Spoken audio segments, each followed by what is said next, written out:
Não tem que ser... A gente aprendeu hoje em dia que tem que ter controle das coisas, eficiência. Então, a eficiência, o controle reside na certeza. Isso é uma... Aí, como a gente não tem, a gente se ilude. Por que tem tanta gente hoje em dia frustrada, deprimida? Por causa das frustrações. Porque o que é frustração? Você frustra o quê? Você frustra a expectativa. O que é expectativa? É aquilo que você está esperando.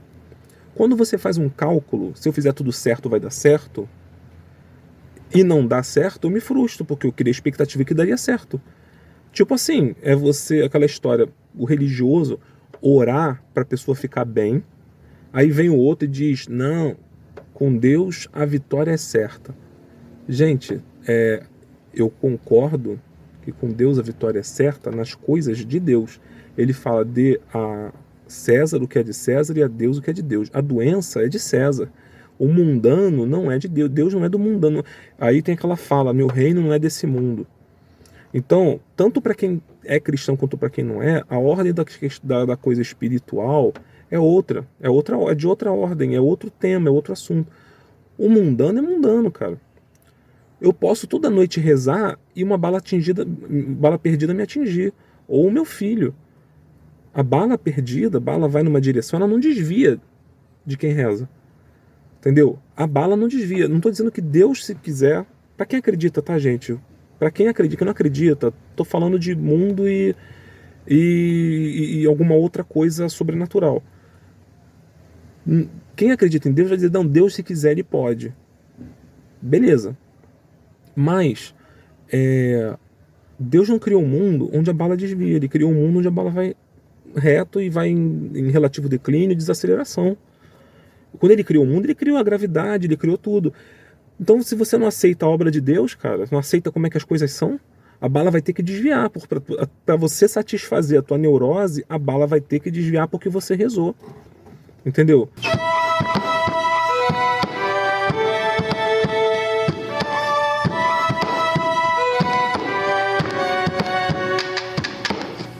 Então, assim, não que eu não acredite em milagre, tá? Isso aí eu vou deixar para outro... a minha definição de milagre eu vou deixar para outro dia, porque esse vídeo... Senão eu vou sair completamente do tema. Entendeu? Só que assim, se você tem gratidão e vê a graça naquilo que ou Deus deu, ou para respeitar e para considerar aqui quem não acredita em Deus, para quem se sente relativamente privilegiado por estar aqui quando poderia não estar, ou estar flutuando no espaço, que significaria, na verdade, que você nem poderia nascer no espaço, né? Todas as condições favoreceram para que a gente vivesse de alguma forma, aí algumas pessoas vão dizer que foi Deus que criou, outras pessoas vão dizer que não acreditam e tal, mas a gente está, de fato, tendo a experiência de viver no que a gente chama de mundo, né? E aí a gente está aqui, flutuando numa bola, aquela história toda do planeta aí, né? Ok. Cara, fui longe pra caramba. Resumindo, tive até que parar um pouco aqui, eu fui tão longe que eu tive que retomar o raciocínio. Então, gente, quando eu cuido do risco e reduzo o risco, eu não controlo o risco. É porque eu não controlo que eu reduzo, mas eu estou sujeito a esse risco. Quando eu posso pegar o carro do cara, ter a maior boa intenção, o cara ter a maior boa intenção, e eu chegar ali na esquina e bater. Ou alguém bater em mim. E aí o cara de repente acha que eu não sei dirigir, que eu não cuidei. Eu tô sujeito a isso e ele também está. Porque ele tá tendo que confiar em mim, eu tô tendo que confiar nele. Por mais que ele possa querer me enganar, ele tem que confiar em mim. Ou pelo menos ele tem que achar que eu não sou mais esperto do que ele. Para ele poder me enganar. Ninguém vai querer enganar alguém que é mais esperto do que ele próprio, né? Ele vai procurar outra pessoa. Então, se ele acha que eu seria potencialmente uma vítima, ele teria que acreditar simplesmente de que eu entendo menos que ele. O que significaria que eu teria enganado ele, na verdade. Então nós dois estamos sujeitos ao engano, a ser enganado, ser vítima de um abuso, porque ele estaria abusando da minha confiança, ou eu estaria abusando da confiança dele. Mas, se a gente se esforça para que tudo dê certo, a gente vai se provando no caminho. Se provando o quê? Leal, se provando correto. Você agindo de acordo com os valores que você acredita, você vai se provando ser aquela pessoa que você quer se tornar e que você se esforça para ser. Na medida em que você consiga também. Porque o esforço não é um mero esforço, é um esforço no sentido de vir a ser, vir a fazer, né? Ou seja, gente, ninguém está livre do risco, mas todo mundo pode tentar evitar. Tentar evitar não é eu vou impedir o risco. O sofrimento está aí, na não aceitação, na não tolerância daquilo que deveria ser passível de aceitação e tolerância já de saída, de antemão. Agora tudo vai dar certo. Cara, como assim? Você é Deus? Você decidiu? Entende? Tô indo lá, tô me arriscando, gente. Tô indo pegar um carro para fazer um Uber que eu posso ser assassinado, posso levar tiro. O cara pode querer me assaltar e eu, no susto, ter um movimento brusco, alguma coisa, sabe? Deus me livre, porque eu quero estar com meu filho. Quero ver meu filho crescer, mas, cara, eu tô me sujeitando aí. Para ser Uber, você tem que se sujeitar a ser assassinado, a ter o carro roubado. Eu vou evitar. Como? Pô, eu vou evitar certas pessoas que eu não me sinta seguro, certos comportamentos. Eu tenho que ser preconceituoso nessa hora, não racialmente. Vou falar a diferença disso também, tá? Preconceito é ter pré-conceito. Qual é o problema do racismo? Eu deixo de conhecer a pessoa. Eu deixo de saber. Eu considero o meu preconceito suficiente. Mas o preconceito é uma ferramenta. Se você não tiver um preconceito, você não consegue, por exemplo, chegar na faculdade e assistir uma aula. Se você não preconceber que está todo mundo na sala no horário, você não vai. O preconceito você usa o tempo inteiro. Eu não vou me abaixar quando eu vou abrir uma geladeira com medo de que ela exploda. Eu preciso ter um preconceito do que é uma geladeira, de como ela vai se comportar, de que eu não vou tomar um choque, de que não vai sair nada vivo lá de dentro. Que nem na família dinossauro, que você abre e sai um monte de mão lá, um monte de bicho. O preconceito, gente, o problema é como é que a gente usa. Por exemplo, se eu tenho medo de uma pessoa, a pessoa é negra, e eu me permito conhecer essa pessoa e tal, eu uso isso para conhecer a minha ignorância, para conhecer como as coisas realmente são e o que elas não são, para eu saber mais sobre o meu medo e o que esse meu medo está me dizendo que está, em certa medida, descabido, por exemplo. Essa ferramenta pode me ser útil para simplesmente eu persistir ou seguir ali no meu, não digo no meu erro, mas se eu me permito conhecer, uma espécie de uma validação, uma tentativa de descobrir, a partir da experiência eu posso refletir também, tá? A gente precisa antecipar coisas. A ciência antecipa coisas o tempo todo. Eu não tenho nada contra a estatística é preconceito. Mas, assim, o grande problema do preconceito é com as minorias, é o sofrimento, né? Uma falta de conhecimento, o preconceito como comportamento, como embasamento para um comportamento, ao invés do conhecimento. O problema, na real, não é tanto o preconceito, é a ignorância. Tem um filme, tem um filme maravilhoso na Netflix, acho que é Raça e Redenção. Eu vou confirmar esse nome, mas eu vou gravar logo o vídeo. Falando o nome, dá pra pesquisar. Tem um cara que o cara simplesmente ele era presidente da Ku Klux Klan. E aí, tá na Netflix esse filme. Eu nem ia falar dele agora, mas pintou assim. Só tô mencionando, tá, gente? Não é tipo, o próximo filme. Lá na frente a gente pega. Mas ele tem uma escola que pega fogo lá nos Estados Unidos e lá as crianças estudavam em regime separado, negros e brancos. Por conta do incêndio, é sugerido que se misturem as turmas. Na verdade, não as turmas, a escola inteira das crianças negras possa frequentar a aula na escola das brancas em regime misto, devido ao incêndio que houve lá. E se eu não me engano, gente, eu posso estar falando besteira porque eu não estava preparado para falar desse filme, pintou aqui na minha cabeça, então me desculpem, mas parece que até se cogita no filme que o incêndio tenha sido criminoso. Mas agora não importa tanto pro filme no fim das contas, mas acontece essa situação do incêndio, no fim das contas é um incêndio, e a impossibilidade das crianças estarem estudando ali. E na medida em que é feito uma espécie de um comitê, se permite passar a saber, passar a conhecer a situação do outro. Quando eu digo é o povo branco e o povo negro, né? Pessoas brancas e negras passam a interagir. E aí não vou falar mais, porque quanto mais eu falar, mais eu vou contar do filme. Mas eu achei assim maravilhoso. Eu fico arrepiado assim quando eu falo. Achei maravilhoso. Porque essa questão é a ignorância. No fim das contas é a ignorância. quando você lida com a ignorância, o preconceito deixa de fazer sentido, mas você também aprende mais do que só aquela relação ali, mas como você relaciona as coisas em geral, a menos que você se prive de pensar. Mas quando você rompe uma barreira de preconceito, é muito mais fácil romper outras barreiras, sabe? E no fim das contas, gente, a gente está falando de sofrimento.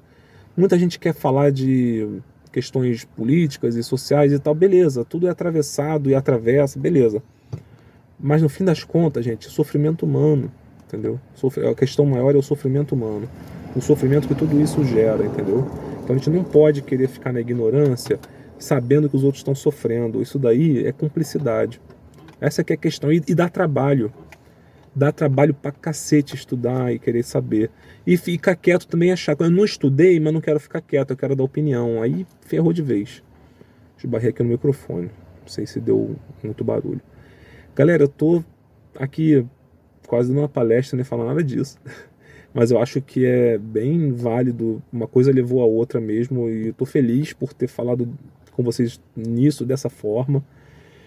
Vou retomar os vídeos, os filmes, quando eu tiver condição, porque eu montava um roteiro para falar dos vídeos. Eu tenho que assistir de novo. Eu sei que eu falei do Coach Carter. Eu tenho que retomar ali para ver de onde que eu parei, se eu já falei ou não. Eu tenho que ver. Eu nem lembro, eu acho que eu não gravei ainda o vídeo desse filme. Aí eu vou ter que assistir de novo. Eu acredito já ter feito anotações, mas eu também não lembro direito. Então eu vou retomar um por um os vídeos e tal. Só que no meio disso, desses vídeos, esses mais com um tema um pouco mais estabelecido, no meio eu vou fazendo outros vídeos de situações daqui com essas falas de temas mais avulsos, que no fim, como essa do preconceito, da ignorância, vão agregar lá na frente. Quando eu chegar e falar, lembra que eu falei do preconceito? Eu vou fazendo encadeamentos. Eu considero essa forma uma forma interessante, assim, relativamente eficaz de estar explicitando tudo onde eu quero chegar. E acredito que também seja exemplo essa fala de hoje aqui, como que não faz tanta... Eu tô falando de carro, mas eu não tô. E é o exemplo, é o risco e tal, que tá na coisa da vivência, do acordo, da necessidade de se confiar, mas que você não necessariamente também é refém. Você tem como fazer certos movimentos para influenciar o resultado, sim. É completamente diferente de controlar, entendeu? Resultados das coisas. Cara, eu sou muito grato, acho que muita coisa na minha vida dá certo, mas isso é uma leitura após ter dado certo. E também, quando eu estou vivendo certas coisas, eu procuro ver, né? Eu gosto de muita coisa que acontece comigo, mas eu procuro gostar. Procuro não só ver de uma forma positiva, não é isso. Eu procuro desfrutar, cara. Eu dirijo o meu Fuscão aqui, braço para fora, braço aqui na janela, relaxadão. Cara, eu gosto. Se eu não gostasse, eu vendia, trocava. Agora eu vou ter que vender, mas novamente, né? Beleza. Se fosse uma coisa muito importante para mim, talvez eu não vendesse, entendeu? É importante ter um carro, ter uma certa segurança com essa questão que eu falei da minha família, né? Mas eu tendo um carro alugado que eu vou estar pagando por ele, corro um risco ali momentaneamente de me desfazer desse aqui para ir para um outro, né? Enquanto eu tenho um outro carro, que eu não vou estar exatamente mantendo dois, né? Esse aqui, eu pintando ele, eu vou arrumar ele para vender, vou deixar ele paradinho, bonitinho. Esse carro é muito pouco rodado, ainda nem completou 60 mil quilômetros ainda, cara. E um carro de 30 anos, não tem nem 60 mil quilômetros. Que ele, apesar de ter sido viatura, ele ficava muito parado. Ele ficou parado num depósito, num galpão, uns 10 anos. Então, não foi um carro que foi muito usado e tal. Pelo contrário, tá muito inteiro. Galera, é isso então. Queria trazer para vocês um pouco dessas novidades. Andei fazendo muita coisa em casa, né? Para poder sair, para deixar as coisas em casa mais ou menos resolvidas, para poder aí eu sair e resolver as minhas coisas. Então, por isso eu também não gravei, porque, sabe, botar tela de mosquito em casa, coisa que não tem nada a ver aqui nada a ver mesmo. Outras coisas que eu fiz, até legal até, mas assim, e também na época que eu tava trocando os pneus, eu queria ter filmado esse começo, quando eu tava trocando os pneus do Fusca e tal, mas a minha esposa ficou doente, como eu falei pra vocês. Aí eu ia filmar, mas aí não, eu fui com meu filho e eu não tinha o suporte, eu tinha que dirigir com o celular na mão. Pô, não é legal, né? Aí com meu filho ali também, então assim, não teria tanto problema de expor, de que ele apareça ou a minha esposa apareçam. Mas no momento que a coisa se dê mais natural, pegar assim para ir fazer uma viagem é um pouco caótico, a criança ali dirigindo e falando e tal, com uma criança, sabe, não dá muito certo. Eu dirigindo, mas eu indo para um lugar mais tranquilo, tal, eu vejo quando que eu vou falar, entendeu? Com a criança ele tem que ter uma atenção diferente. Quando eu estiver indo para a cidade, dependendo de onde eu estiver, eu nem falo dirigindo, ou eu falo, mas com prioridade na estrada. Mas eu tô sozinho também, então é isso, entendeu? Eu queria até ter filmado, mas não rolou. Aqui também eu fui ali no Carrefour, peguei, dessa vez deu tudo certo, né? Deu tudo certo, também não quis me aborrecer mais. Aí eu fui lá e fiz e pronto. E também no borracheiro também fui levar pra trocar também, fui com meu filho, né? Minha esposa, eu já fui, que minha esposa não tava bem, deixei ela em casa pra ela descansar também, se recuperar, né? Eu saía com meu filho, mas o meu filho tem 3 aninhos, ele demanda muita atenção também. Se eu ficasse aqui falando, ele quer falar junto, acho que ia ser meio caótico. Um dia eu posso até tentar também, entendeu? Uma coisa até legalzinha, mas não achar que eu vou poder estar mostrando ali, porque não ia rolar direto, assim, em algum momento até pode ser que apareça. Você andar na rua com tua esposa e teu filho, estranho, pessoas estranhas veem, assim como pessoas estranhas vão ver o vídeo também. Não tem. Não tô aqui falando segredos, não tô fazendo propaganda deles, entendeu? Enaltecendo. Mas. Outra coisa também que eu não faço questão, entendeu? O canal não é pra isso, não é pra ficar mostrando ninguém. Então, tô falando assim, né, mais de eu não ter filmado porque eu tava ocupado nesse dia.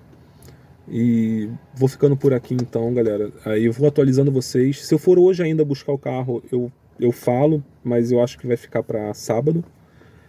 Esses vídeos que eu tô gravando na sequência, né? Aqui no carro, desde o primeiro que eu dividi aí nos 2. E, e aí eu vou tentando filmar alguma coisa. Mas uma das coisas que eu quero fazer antes, se der tempo, é comprar os suportes. Entendeu? Só que hoje já choveu, aí você vai camelô, geralmente quando chove eles metem o pé, aí já vai ficar mais difícil. Então já não sei se eu vou, ter que comprar outras coisas, eu vou ver o que eu vou fazer. Aí eu vou atualizando vocês. Falou, galera. Um abraço.